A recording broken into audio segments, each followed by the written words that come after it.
صاحب ایک تو ہماری لاسٹ ٹائم ڈسکشن یہ ہوئی تھی کہ بہت سارے لوگوں کا ٹیسٹ نیگیٹو آ جاتا ہے، لیکن اصل میں ان کے لنگز کو دیکھ کے یہ پتہ چلتا ہے کہ نہیں ان کو کرونا ہے، اور پھر دوبارہ ٹیسٹ کرایا جائے تو پھر وہ اکثر اوقات پازیٹیو بھی آتا ہے۔ اس کے اندر ٹیسٹنگ کٹس کا بھی کچھ ایشو تھا، پوری دنیا کے اندر یہ ایشو چل رہا ہے۔ ڈاکٹر صاحب اب ایک نیا ایشو کھڑا ہوا ہے، وہ کہہ رہے ہیں کہ جی لوگ ہی کم آ رہے ہیں، سسپیکٹڈ کیسز ہی کم ہیں، اس لیے ٹیسٹنگ کم ہو گئی ہے، KPK کے اندر بھی پنجاب کے اندر بھی۔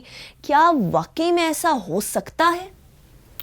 دیکھیں کیسز کم نہیں ہوئے، یہ تو فور شیور ہے۔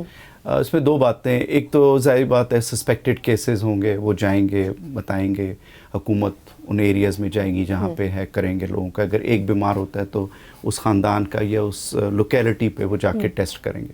دوسرا ایک اور ٹرینڈ دیکھنے میں آ رہا ہے جو میری اپنی آبزرویشن ہے، جس طرح آپ نے یہ سوال کیا کہ لوگ اب ٹیسٹ نہیں کروانا چاہتے، رائٹ، ٹھیک ہے نا۔ اس کی شاید وجہ یہ ہے کہ کمبرسم ہے، بہت مشکل چیز ہے یہ۔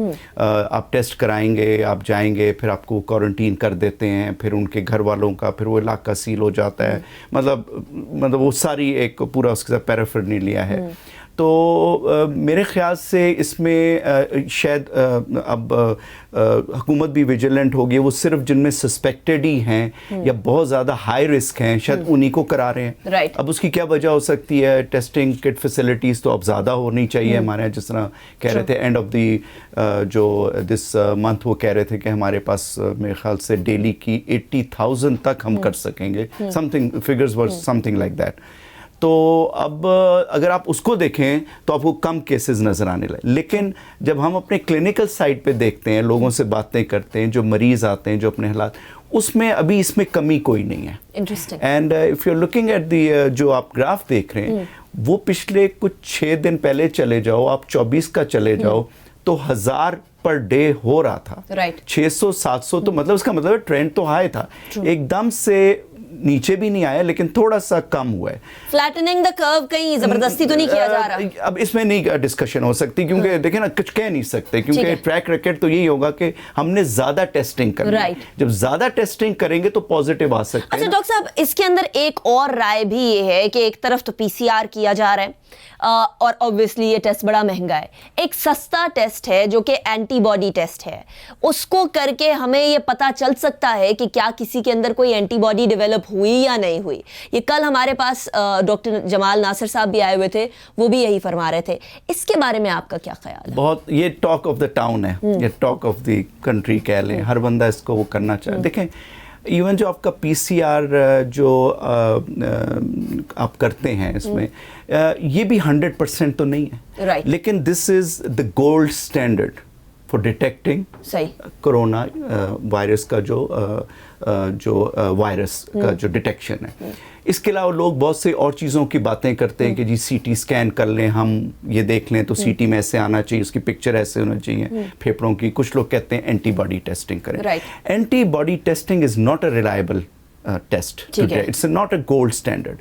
دوسرا یہ ہوتا ہے کہ اینٹی باڈی ٹیسٹ آپ کو ڈیسیو کر سکتا ہے۔ ڈیسیو کا مطلب یہ ہے کہ آپ کرا لیتے ہیں، آپ کے اندر اینٹی باڈی ہے، اور ابھی آپ ایسمپٹومیٹک آپ مطلب اس میں ہیں کہ آپ کو ہے لیکن ایسمپٹومیٹک ہیں اور آپ کا پازیٹیو آ جاتا ہے، تو آپ لوگوں کو دے سکتے ہیں، یا اپنے لیے بھی خطرہ بن سکتے ہیں یا لوگوں کے لیے بھی بن سکتے ہیں۔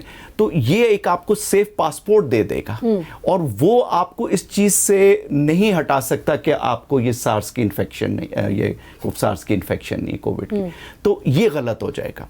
دا بیسٹ ٹیسٹ از آپ کا جو PCR ہے، وہ بھی 70-80% ٹھیک ہے، اس میں بھی فالس نیگیٹو آتے ہیں لیکن ان کی تعداد کم ہے، تو اس میں ہم غلط ٹرینڈ کی طرف چلے جائیں گے اگر ہم نے اینٹی باڈی ٹیسٹنگ کی۔ کسی کا لوور آئے گا، کسی کا ہائی آئے گا، آپ اس میں کنفیوز، کسی کا رسپانس جسم کا کم ہوتا ہے، کسی کا زیادہ ہوتا ہے۔ اچھا ڈاکٹر صاحب، ایک اور طریقہ کا اور ایک اور دلیل یہ دی جا رہی ہے کہ پاکستان کے اندر حالات بہتر ہیں، وہ دلیل یہ دی جا رہی ہے کہ دیکھیے اموات کی شرح دوسرے ممالک کے کمپیریزن کے اندر، اسپیشلی اگر یورپین ممالک کے اندر چلے جائیں، امریکہ کے اندر چلے جائیں، جو کہ ایک بڑی کثیر تعداد اموات کی وہاں ہوئی ہے، پاکستان کے اندر اس طرح سے اموات واقعہ نہیں ہو رہی۔ کیا یہ بات بھی درست ہے، اور اس کے پیچھے کیا فیکٹر ہو سکتا ہے؟ دیکھیں اموات کی تعداد بھی آپ کسی اور طریقے سے آپ پتہ لگا سکتے ہیں. آپ گاؤں کی سطح پہ لے لیں, دور دراز علاقے لے لیں, بہت سارے لوگ ہیں جو بیمار تھے, جن کو آلریڈی کوئی ملٹیپل میڈیکل پرابلمس تھی, شوگر تھی, ہائی بلڈ پریشر تھا, دل کی تکلیف, گردوں کی, اچانک وہ مر گئے یا اسپتال لائے ہو کچھ دن بعد, تو ہر ایک کا تو کوف ٹیسٹ نہیں ہوا نا, تو ہمیں کیا پتہ ہے کہ اموات کس کی. ڈاکٹر تو یہی لکھے گا کاز آف ڈیتھ اس کی گردے کی فیلئر سے ہوئی, اس کی کارڈیک فیلئر سے ہوئی, تو وہ اسٹیٹسٹکس بھی آپ نہیں بتا سک رہے. تو میرا نہیں خیال کہ ہم اس کو ایز اے وہ لے کے بڑی خوش ہو جائیں. جیسا ایک کسی نے یہ بھی کہا کہ جی انہوں نے یہ پتہ کر لیا ہے آرٹیفیشیل انٹیلیجنس سے کہ اب جی مئی میں جو پاکستان میں ختم ہو جائے گا, سپٹمبر میں سنگاپور میں. مطلب آپ یہ کس طرح مطلب ایک چیز کا پتہ لگا سکتے ہیں؟ آپ تو خود کہہ رہی ہیں کہ ٹیسٹ ہو ہی نہیں رہے, تو ہمیں اس کا اسٹیٹسٹکس ہم کیسے بنا سکتے ہیں؟ ان کے پاس تو اسٹیٹسٹکس ہیں, وہ ریکارڈ رکھتے ہیں, انہوں نے ساروں کو کیا, ان کا ریکارڈ تھا اور انہوں نے اموات سے ہی بتائیں. ہمارے ہاں ٹریک ریکڈ کوئی نہیں ہوتا. ہو گئے گاؤں میں, ہو گئے دفنا دیا جی جو بھی جس وجہ سے ڈیتھ ہوئی, تو اس کا کوئی ریکارڈ نہیں ہوتا. اس کے آپ میونسپلٹی سے لیں, ان سے لیں, سارا ڈیٹا اکٹھا کریں.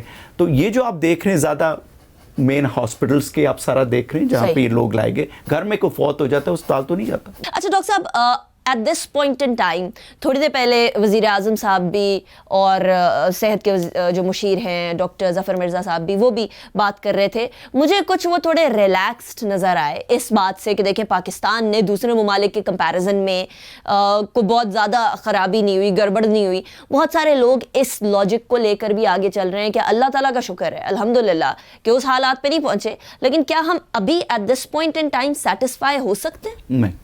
اگر آپ سیٹسفائیڈ ہو جائیں گے تو آپ جسے کہتے ہیں نا, آپ نے اپنی تلواریں اور اپنی جو جنگ کا ساز و سامان ہے وہ چھوڑ دیں گے, تو پھر کیا ہوگا کہ ہو سکتا ہے حملہ آپ پہ دوبارہ ہو جائے یا شدید ہو جائے. تو ٹھیک ہے آپ سیٹسفائیڈ ہو سکتے ہیں اپنی پرفارمنس, اس میں کوئی حرج نہیں ہے, لیکن آپ اور زیادہ ویجیلنٹ ہو جائیں. میرا تو اپنا یہی خیال ہے کہ آپ اور ویجیلنٹ ہو, کیونکہ سرج تو آ رہی ہے, یہ اوپر تو نمبرز جا رہے ہیں, تو یہ تھوڑا سا ایسے اگر ہو تو یہ بھی ہو سکتا ہے. لیکن ہمیں چاہیے کہ یہ پلیٹو ہو, ایک جگہ پہ رکے اور پھر یہ نیچے جائے جیسے دوسرے ممالک دیکھ رہے ہیں. تو میرے خیال سے کہ یہ مئی کا مہینہ بہت امپورٹنٹ ہے, تو ہمیں اس میں بالکل مطلب آرام سے نہیں بیٹھنا چاہیے, بلکہ اور زیادہ ویجیلنٹ ہونا چاہیے, کیونکہ لوگ احتیاط چھوڑ دیں گے. سڑکوں کے اوپر تو ہم حالات کچھ اور دیکھ رہے ہیں. میں یہ کہہ رہا ہوں کہ لوگ اپنے آپ کو چھوڑ دیں گے, اور انہوں نے کوئی سوشل ڈسٹینسنگ نہیں کرنی. چلو سوشل آئسولیشن تو دور کی بات ہے, سوشل ڈسٹینسنگ نہیں کرنی. اور اس میں بہت ساری میتھس اور کہانیاں بھی آ رہی ہیں نا کہ جی یہ کوئی کنسپریسی, لوگ اس میں چلے جائیں گے, پھر خوش ہو جائیں گے ٹی وی دیکھ کے, اور چلو جی اب مطلب گیدرنگ شروع ہو جائے گی. تو آئی تھنک کہ ہمیں ابھی یہ چیز کرنی چاہیے. اور دوسرے ممالک نے بہت hard curfew proper lockdown کر کے اس پوزیشن پہ وہ اب پہنچے ہیں. مطلب آپ امریکہ میں اپنے فرینڈ سے پوچھ لیں, آپ کسی جگہ اٹلی کی خبریں دیکھ لیں, وہ ٹوٹل لاک ڈاؤن, وہ گھروں کے اندر قید ہیں, ان کو سامان گھروں میں دیا جاتا تھا. ہمارے یہاں تو ایسے کوئی چیز نہیں ہے, ہم تو نکلے ہوئے. اچھا یہ ابھی ہم جو lockdown, smart lockdown کہہ رہے ہیں, سافٹ لاک ڈاؤن کہہ رہے ہیں, لیکن سڑک کے اوپر نو لاک ڈاؤن ہی نظر آ رہا ہے انفارچونیٹلی. مجھے, میں اسلام آباد کی بات کروں, لاہور کی, راولپنڈی, کراچی کی, تمام جگہ سے جو بھی فوٹیجز آ رہی ہیں ڈاکٹر صاحب, وہ ایسا لگ رہا ہے کہ جیسا لاک ڈاؤن کھل چکا ہے. اس کے ریپرکشنز کیا ہو سکتے ہیں؟ اس کے ریپرکشن یہی ہوں گے نا, دیکھیں کہیں نہ کہیں تو یہ جسے کہتے ہیں نا اے سمپٹومیٹک لوگ, جن کے آلریڈی جن کے چلیں یہ کہیں کہ کالونائزڈ انہوں نے لے لیا ہوا ہے, لیکن ان کو کوئی پرابلم نہیں ابھی ڈیولپ ہوئی, وہ دوسروں کو بڑے کوئکلی ٹرانسمٹ کر لیں گے. اور ہر بندے کی امیونٹی ڈفرینٹ ہے. اگر آپ 20 لوگوں کو ٹرانسمٹ کرتے ہیں تو 5 تو ڈیفینیٹلی بیمار ہو جائیں گے. تو اگر 5 کی آپ تعداد دیکھیں, اس کو ملٹیپلائی کرتے رہیں, تو پھر آپ مطلب یہ ٹاکنگ اباؤٹ, مطلب آپ نمبرز خود ہی کیلکولیٹ کر لیں. اچھا ڈاکٹر صاحب, اب احتیاطی تدابیر کی طرف آ جاتے ہیں, کیونکہ اب لاک ڈاؤن بہت ہی زیادہ لینینٹ ہو گیا ہے اور لوگ سن بھی نہیں رہے. لیٹس بی آنیسٹ, پاکستانی عوام کو سمجھانا بھی بڑا مشکل کام ہے, حکومت کے کندھوں کے اوپر ذمہ داری بھی ذرا مشکل ہے. ایسی صورتحال میں اب کیا احتیاطی تدابیر لاگو ہونی چاہیے؟ کیا وہی احتیاطی تدابیر جو پہلے تھی, یا اب ہمیں زیادہ احتیاط کرنے کی ضرورت ہے, کچھ رش بڑھ گیا؟ زیادہ احتیاط کی ضرورت ہے ہمیں, لیکن احتیاط وہی ہوگی, آپ ماسک پہنیں, ڈسٹنس رکھیں, 1 میٹر کا ڈسٹنس رکھیں.